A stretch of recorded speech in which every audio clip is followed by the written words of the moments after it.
Почитувани медиуми, почитувана јавност. Денешната изјава ќе започнам со еден цитат. Никој не смее да дозволи да се игра со судбините на децата. Ова е сензитивна тема и без разлика кој го нарачува сето ова, треба да има на ум дека не може да се игра со системот и со граѓаните на Република Македонија.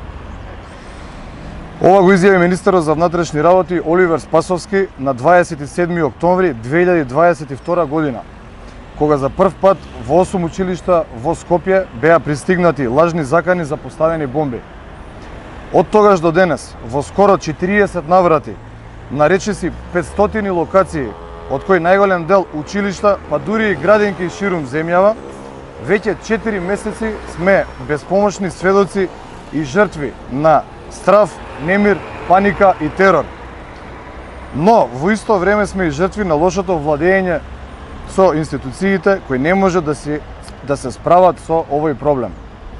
Очигледно некој дозволува да се игра со судбините на децата, да се игра со системот и со граѓаните на Република Македонија, што е сосема спротивно на она што го изјави Спасовски пред 4 месеци.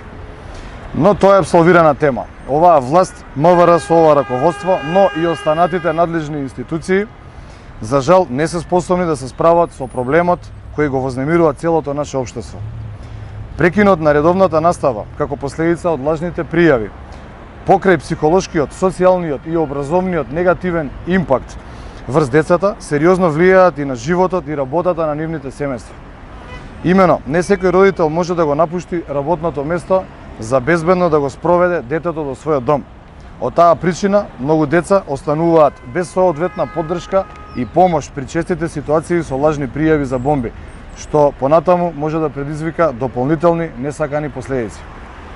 Поради тоа, јавно го повикуваме Министерството за образование и наука, итно и во најкус можен рок да превземе активности за изготвување на официјален план и протокол, кој ќе предвидува функционални мерки и процедури за постапување при случаи на лажни пријави за бомби и други безбедносни закани во училиштата и други објекти.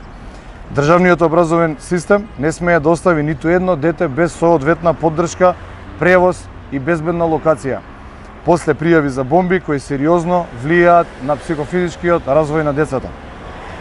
Бараме од надлежните институции да престанат со игнорантскиот однос и наместо да бидат соучесници во креирање хаос, неизвестност и недоверба во системот со своето неделување, веднаш да изготват применлив план со кој секое дете ќе биде соодветно згрижено и заштитено, а родителите изземени од незавидна ситуација во која се секојдневно се наоѓаат.